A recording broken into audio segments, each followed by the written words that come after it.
At the beginning of the drama, we are introduced to our male lead, Lin.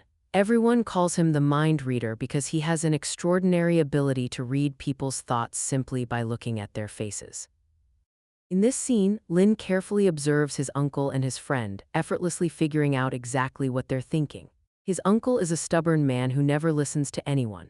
Once he makes up his mind, he follows through with his decision regardless of what others say. Because of his determination, he has launched a children's project that Lin is now presenting.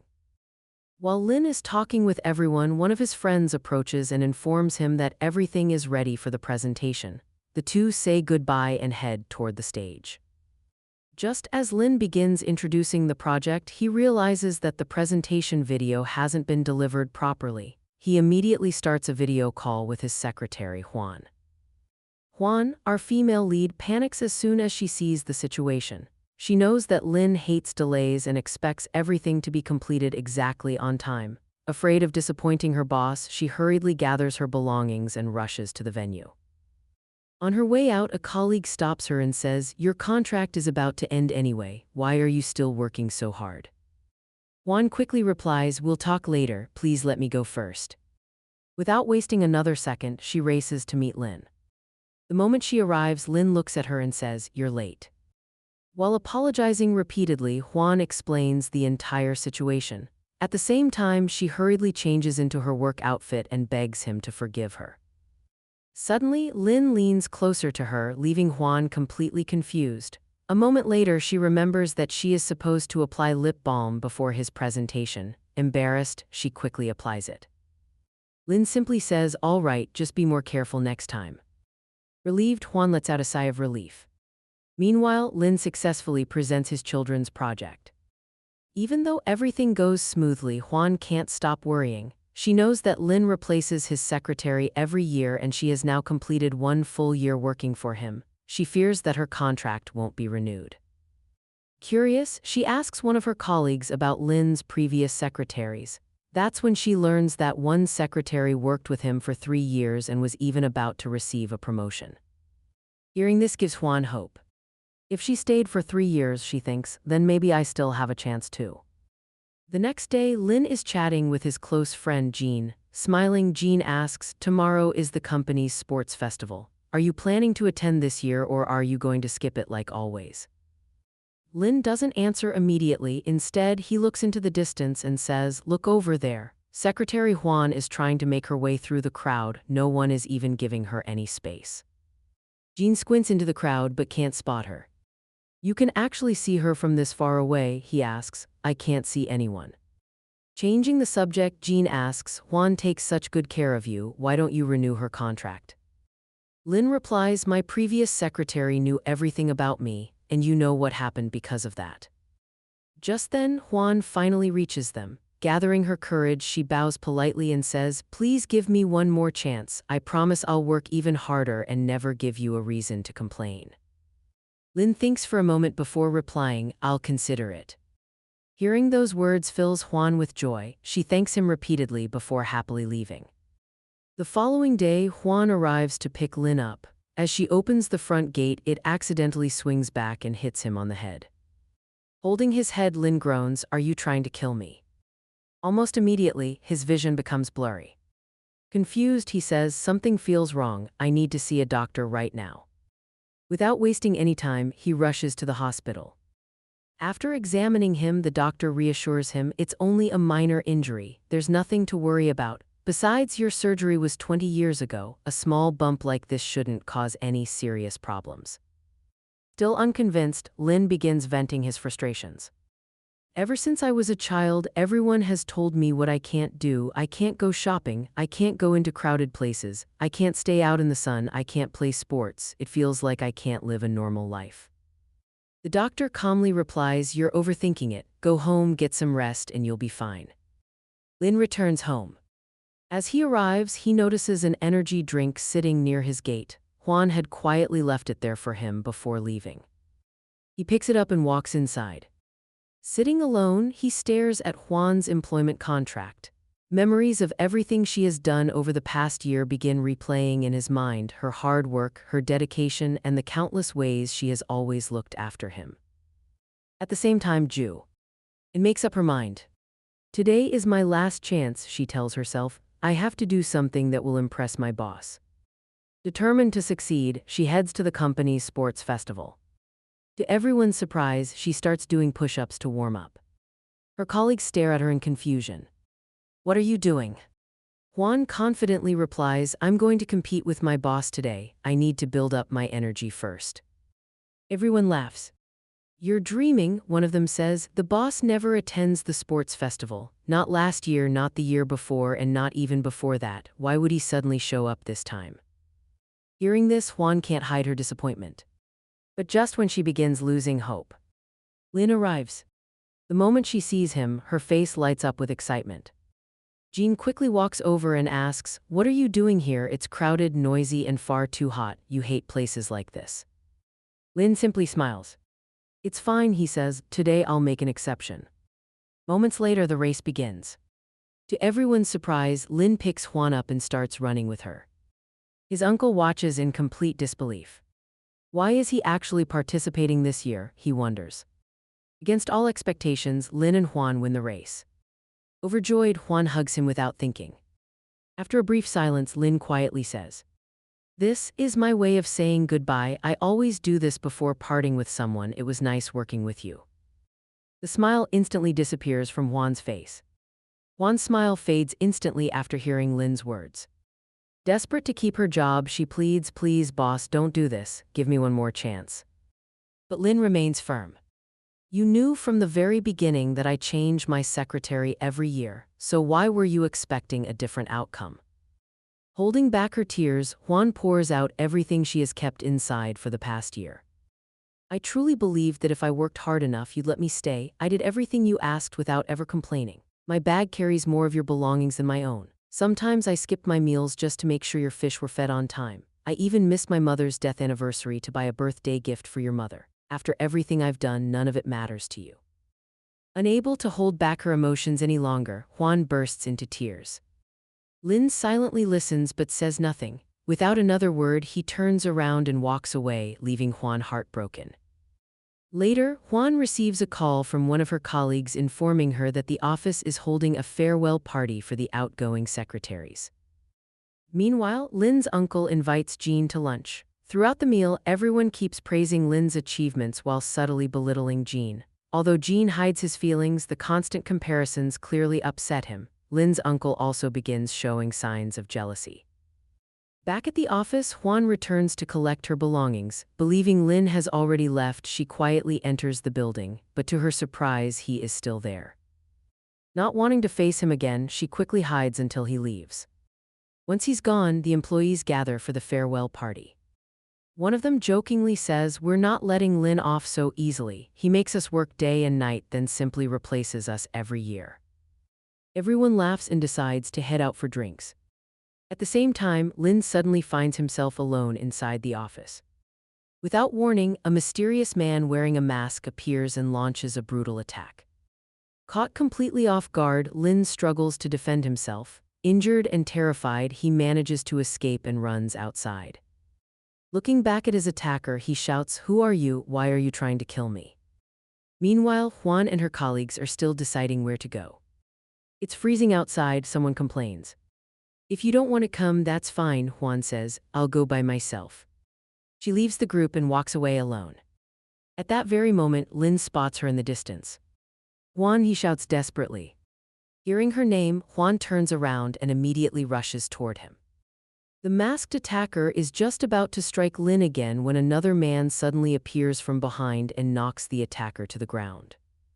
As Lynn catches his breath, he stares at the attacker's face for a brief moment. I've seen this man somewhere before. Before he can remember where, the attacker gets back up and attacks once again. The struggle ends with Lynn collapsing to the ground. The next scene shifts to the hospital. As soon as Lynn regains consciousness, he becomes furious. Where's the doctor? He demands. Why is everyone just standing here? Go call him immediately. The doctor, confused, replies. I'm standing right here. Lynn freezes. No, you're not. Everyone exchanges puzzled looks. I can see someone else's face instead of yours. The doctor becomes concerned, unable to understand what Lynn is describing. Meanwhile, at the police station, the inspector Questio. In S1. You witnessed the attack, tell us exactly what happened. After a brief pause, he adds, or should we assume you're somehow involved in the attempted murder? Juan is shocked. What? Of course not, I was the one who tried to save him. At the same time, Lin notices something even stranger. Every face around him appears completely unfamiliar. Doctors, nurses, police officers. Even the people standing beside him all look like strangers. Terrified, he rushes out of the hospital. Outside, the situation becomes even worse. Every passerby has a distorted, unfamiliar face. Completely overwhelmed, Lin hides in a quiet corner. Moments later, Juan arrives. The instant he sees her, everything changes. For the first time since the attack, he can see someone's face clearly. Relief washes over him. To him, Juan looks exactly the same. Completely unaware of what he's experiencing, Juan marches over angrily. You're standing here perfectly fine while the police are treating me like a criminal because of you. Before she can say anything else, Lin suddenly wraps his arms around her. Juan freezes in complete shock. Holding onto her tightly, Lin whispers, "Please, help me." Unable to understand what is happening, Juan stands there speechless. Moments later, Lin notices people approaching. Grabbing Juan's hand, he hurriedly pulls her away. The two hide nearby until the danger passes. Confused, Juan asks, "What happened to you? Why are you acting like this?" "I'll explain everything later," Lin replies. He quickly changes into different clothes so no one can recognize him, and together they escape in a taxi. As soon as they get inside, both give different instructions. Juan says, "Take us to the police station." Lin immediately interrupts. "No, drive to the studio." Juan looks at him in disbelief. "Why I have to prove I'm innocent?" "We'll go there later," Lin insists. "Right now we need to reach the studio." The taxi heads toward the company. As they arrive, one of Lin's colleagues walks over. Lin quietly asks Juan, "Who is that woman?" Juan looks surprised. "She's your colleague, she came to check on you, everyone is waiting for you in the studio." Lin nods. A few moments later, another employee approaches. Again, Lin whispers, "And who is this?" Juan replies, "He's the video director." She begins introducing everyone around him because Lin can no longer recognize a single face. Together they enter the studio. Children are rehearsing for a performance. Lin watches them, but once again, every child's face appears unfamiliar and distorted. He quietly asks Juan for each child's name. Growing suspicious, Juan finally asks, "You're the man who could read people's thoughts just by looking at their faces, so why are you asking me who everyone is?" Lin looks at her but says only one thing. "I'll explain later." Instead, he joins the children and begins dancing with them, pretending that everything is perfectly normal. Meanwhile, Juan receives an important phone call and steps outside. The moment she leaves, panic returns. Unable to recognize anyone around him, Lin becomes overwhelmed and rushes outside to find the only face he can still see clearly.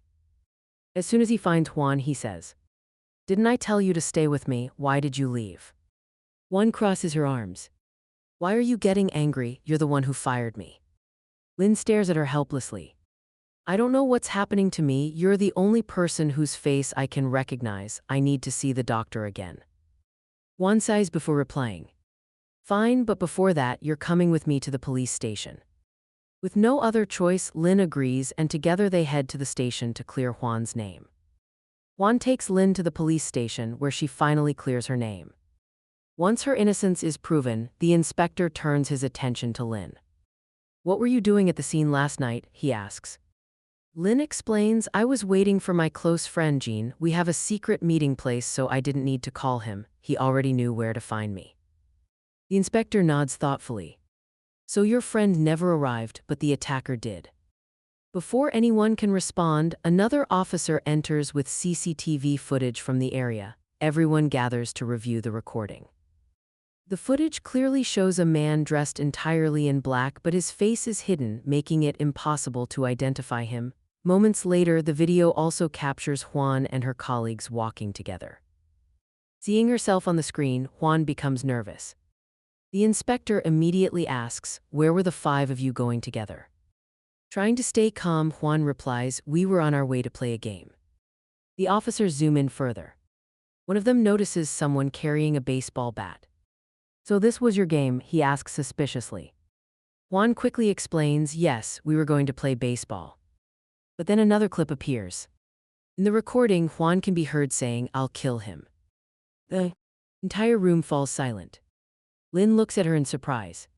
"Kill who, me?"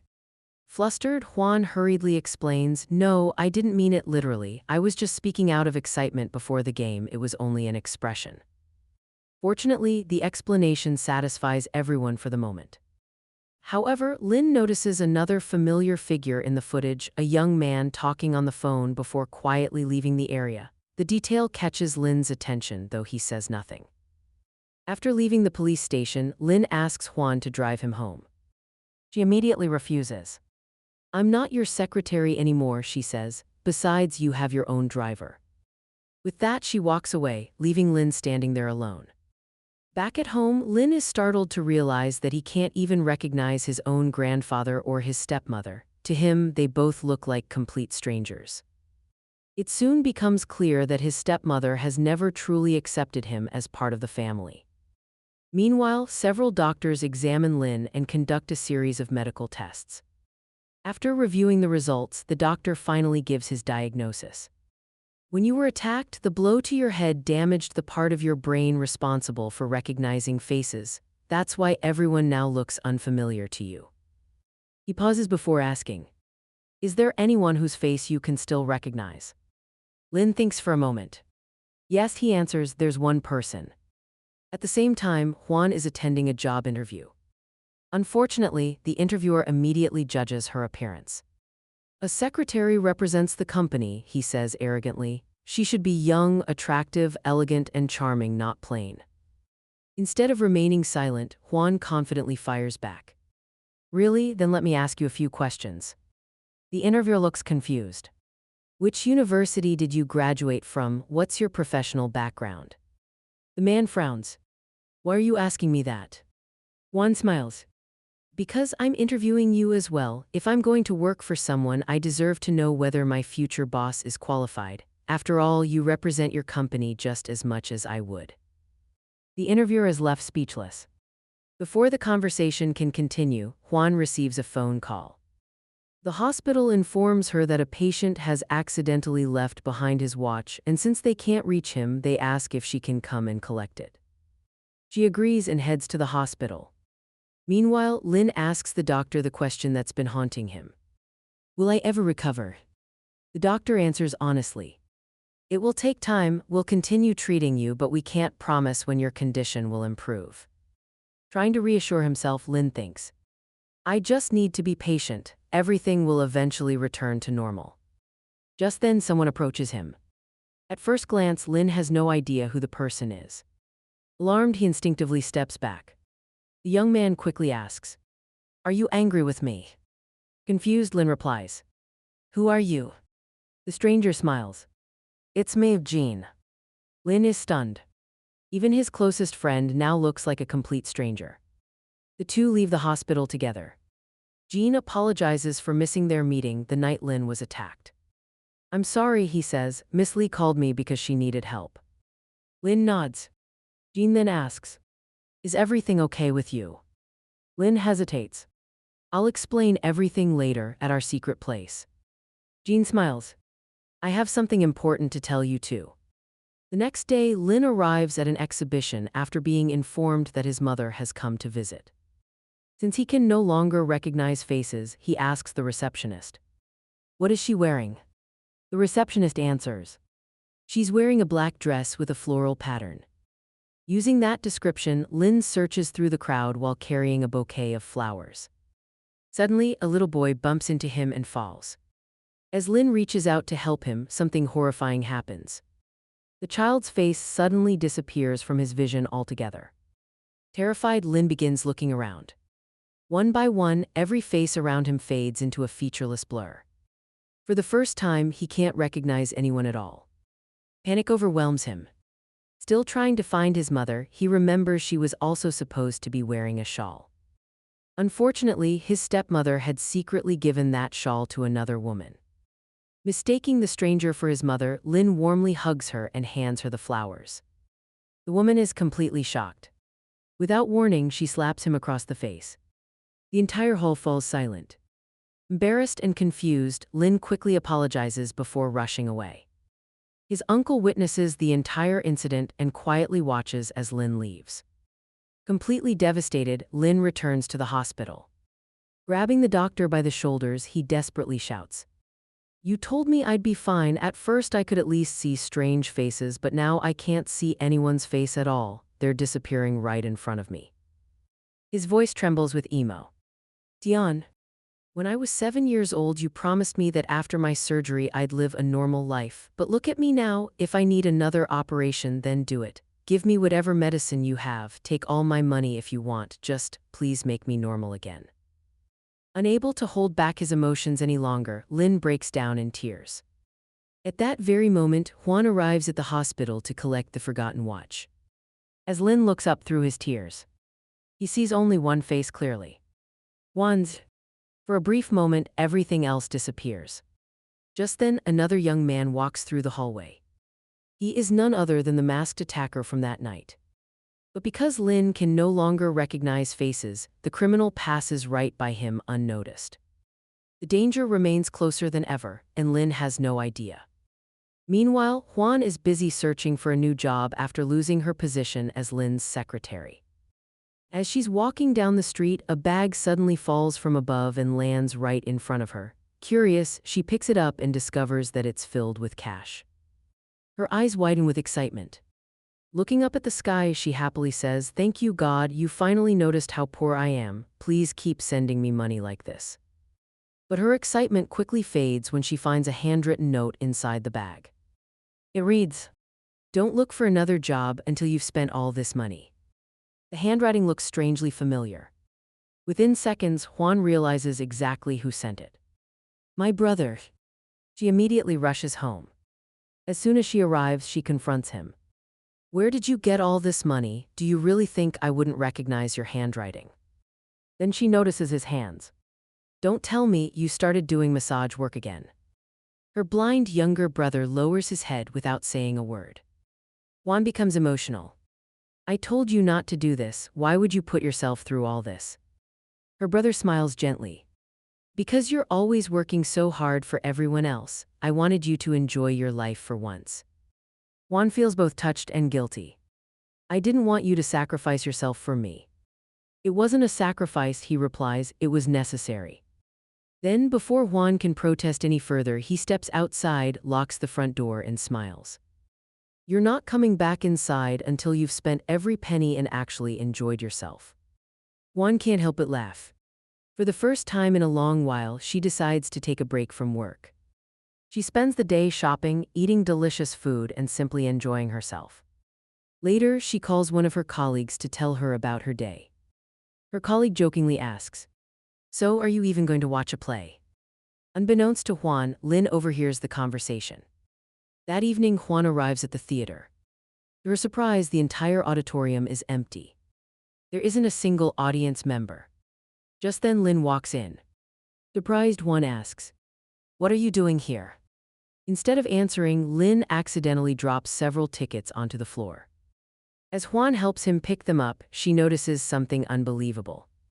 "You bought every single ticket." Lin calmly nods. "I didn't want anyone else here." Juan awkwardly smiles. "In that case, I'll leave." Before she can walk away, Lin stops her. "No." She looks back. "I didn't come here to watch the play." He pauses. "I came here to meet you." Confused, Juan asks, "Why?" Lin pulls out a document and hands it to her. "I renewed your contract." Juan stares at the paper in disbelief. "I've hired you back as my secretary." Instead of celebrating, she becomes furious. "Get out." Lin is completely confused. "You were begging for this job before. Why are you rejecting it now?" Juan crosses her arms.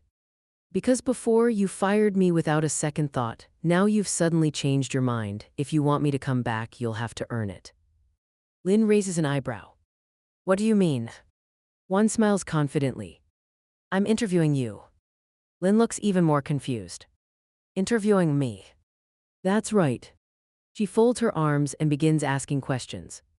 So tell me, why do you suddenly want me back? Lynn hesitates before answering honestly. After you left, I realized something. Juan leans forward with a hopeful smile.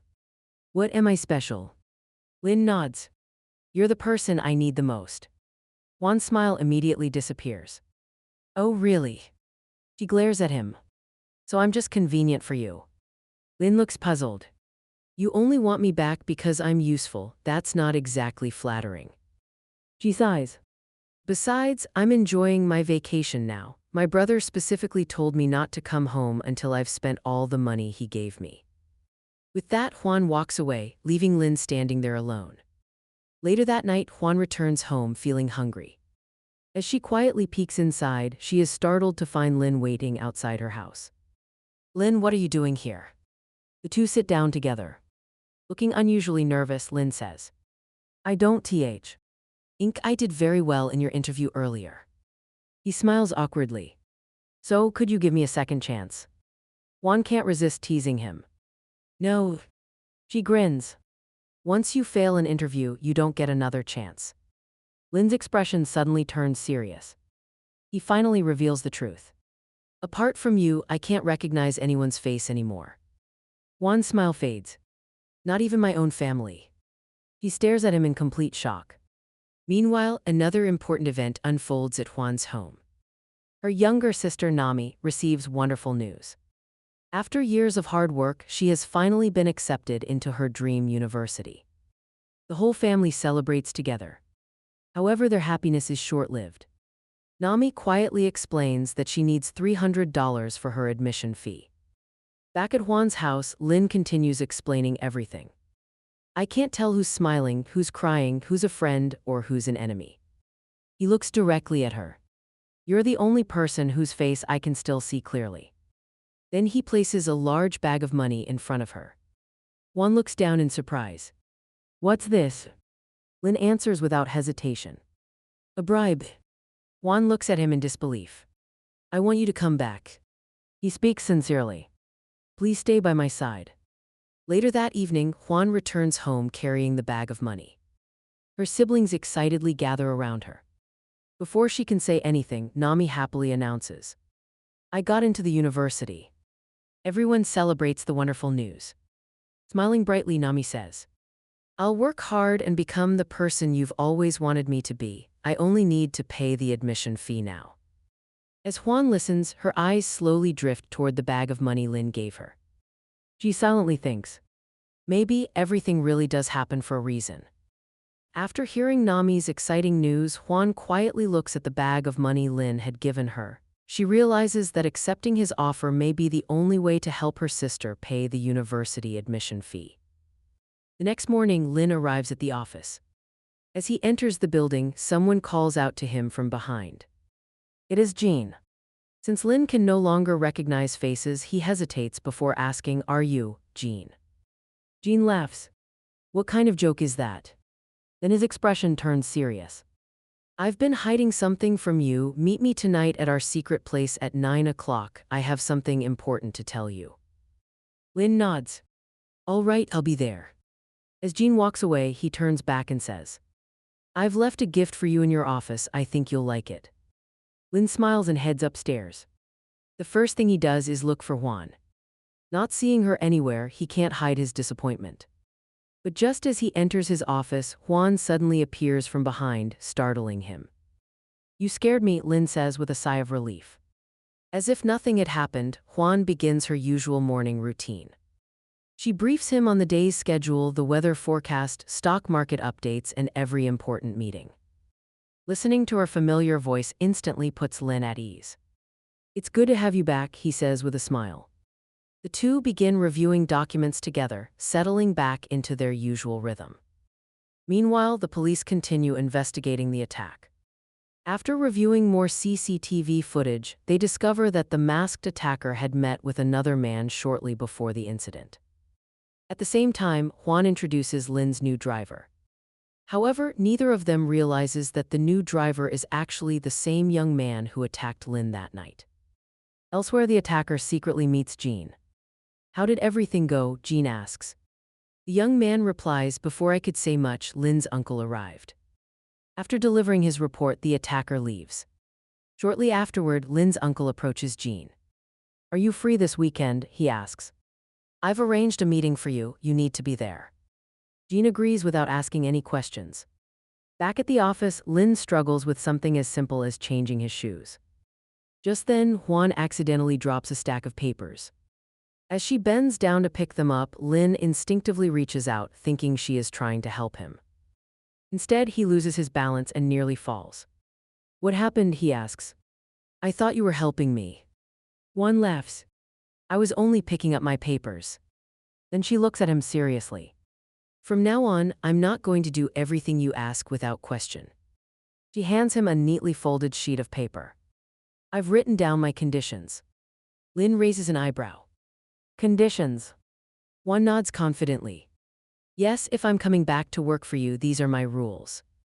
She begins reading them aloud. First, I start work at 9 in the morning. Second, I leave the office at 8 in the evening. After that, you are not allowed to call me unless it's an emergency. Third, I get a full 1-hour lunch break. And finally, just like everyone else, I get weekends off. Lynn can't help laughing. If you take weekends off, O's going to feed me. Juan folds her arms. You can ask someone else. Then she smiles. Or better yet, you can do it yourself. Lynn laughs again before pretending to tear up the list. Juan quickly reaches for it. If you don't agree, that's fine, you can hire another secretary. Lynn immediately pulls the paper back. No. He carefully folds it instead. I accept every one of your conditions. Juan looks genuinely surprised. But Lynn isn't finished. In return, you have to agree to one condition of mine. His tone becomes serious. I'm about to become the next president of the company. No one can find out about my condition. He steps closer. From now on, I need you to tell me everything. Who is standing in front of me? What expression they're making? Whether they're smiling or angry. Even the smallest facial detail. I need to know everything. Juan swallows nervously. I understand. Lynn nods. Oh, and one more thing. She looks up. The moment I recover. Our contract ends. Without another word, he walks away. Juan watches him leave, unable to hide her disappointment. Later that afternoon, she happily heads outside for her lunch break.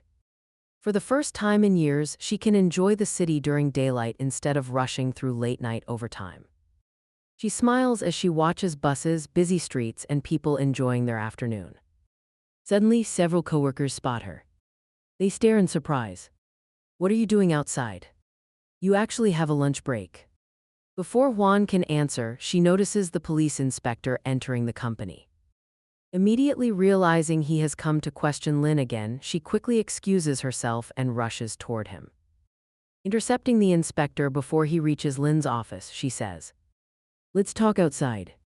From a distance, Lynn's uncle quietly watches the entire exchange. Growing suspicious, he turns to his secretary, Nova. Find out everything about that girl. Nova nods. Yes, sir. That evening, Lynn finally meets Jean at their secret hideout. Jean smiles. We both have something important to say. Who goes first? I will, Lynn replies. He tells Jean everything that has happened since the attack. The injury damaged my brain. I can't recognize anyone anymore. Not even my own reflection. Jean is completely shocked. Trying to hide his emotions, he asks, Did you at least see the attacker's face? Lynn shakes his head. I saw him, but he escaped. Just then the police inspector arrives. He asks both men to come back to the station. Once there, he plays another piece of CCTV footage. The video clearly shows Jean speaking with the masked attacker before the assault. The inspector immediately confronts him. Are you working with the criminal? Jean quickly denies the accusation. I met him by coincidence. He explains that he had gone to meet Lynn but received an urgent call from his secretary, Miss Lee, forcing him to leave. When I came back, Lynn was gone. My phone had died, so I borrowed that man's phone to make a call. If I had known he was the attacker, I would have stopped him. The inspector studies him carefully before handing him a notebook. Write down your secretary's phone number. Jean hesitates. Just as he's about to write, Lynn suddenly interrupts. That's enough. Everyone looks at him. Let's stop this investigation. The inspector frowns. You asked us to investigate, and now you want us to stop. Jean quietly supports Lynn's decision. The company is about to elect its new president. If this investigation becomes public, it could destroy Lynn's reputation. After a long silence, the inspector reluctantly agrees. For now, the investigation comes to an unexpected halt. After leaving the police station, Lynn and Juan sit together in the car. Lynn glances at the clock and says, "You told me you'd leave work at 8, but it's already much later than that. Why are you still here?" Juan smiles awkwardly. "You're right, I guess I've just gotten used to working overtime." Lynn looks at her for a moment before quietly saying, "I don't think I've ever told you this before." Juan looks at him curiously. "What?" "Thank you." For a moment, Juan is speechless. A warm smile slowly appears on her face. It is the first time Lynn has ever thanked her. The next day, Lynn returns home where his mother brings him a photograph of a young woman.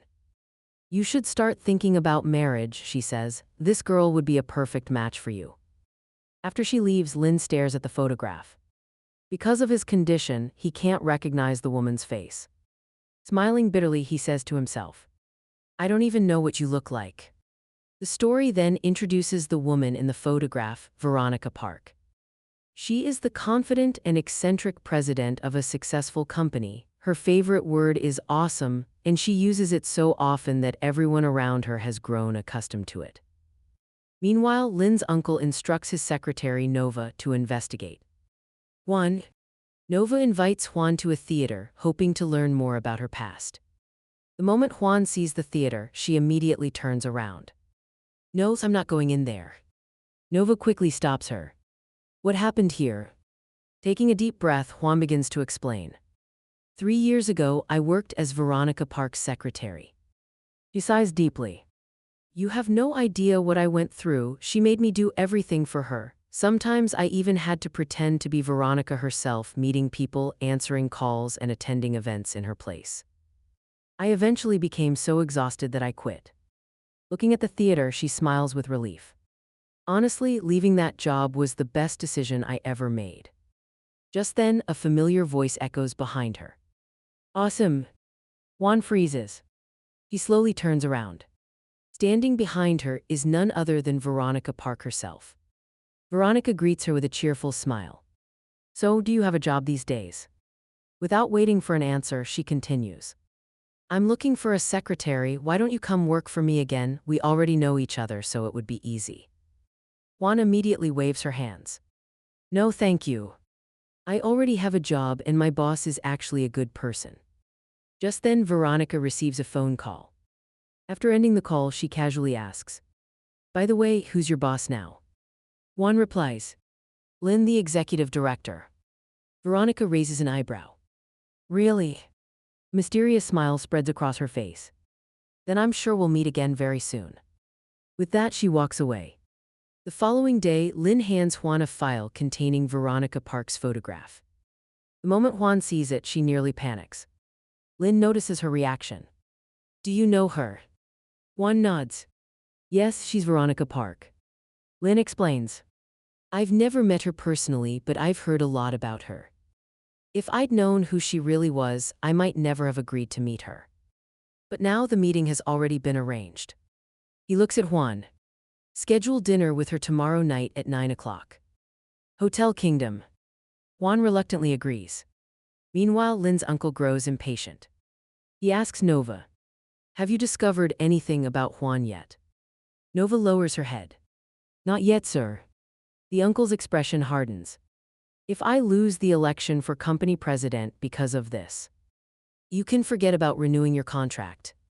"I understand," Nova replies nervously. "I'll have answers within a week." Elsewhere, Lynn is sitting alone in his office, trying to memorize a long list of numbers. Juan notices and asks, "What are you doing?" "I'm memorizing everyone's height." Juan looks confused. "Why?" "So I can recognize people without seeing their faces." Juan can't help laughing. "That's never going to work." She walks over to him. You'd have better luck remembering people's hairstyles instead. The idea actually makes sense. The two spend the next several minutes discussing the hairstyles of everyone in the company. They even start teasing some of their coworkers' unusual haircuts, and before long, both of them are laughing together. For the first time since Lynn's accident, he genuinely looks happy. Meanwhile, Veronica's secretary reminds her about her dinner meeting with Lynn at Hotel Kingdom that evening. Veronica casually waves her off. I already know. Elsewhere, Lynn visits his doctor for another checkup. Still unable to understand why Juan is the only person Lynn can recognize, the doctor asks a series of questions. Does she always wear the same perfume? No. The same hairstyle? No. The same uniform? No. Lynn thinks for a moment before answering. She almost always wears something red. The doctor's eyes light up. I think that's it. He explains. Your brain has subconsciously associated the color red with Juan. Instead of recognizing her face, your mind is recognizing a familiar visual pattern. To test the theory, Lynn returns to the office. He immediately asks Juan, go change your clothes. Juan looks at him in confusion. What? Just trust me. She reluctantly changes into a different outfit. A few minutes later, she walks back into the office. Lynn looks up at her and freezes. For the first time, he can no longer recognize her face. The doctor's theory is correct. Lynn slowly lowers his head. The one person he believed he could still recognize has now become another stranger. At that very moment, Juan remembers something Jean had told her earlier. He had claimed that Miss Lee called him away on the night of the attack.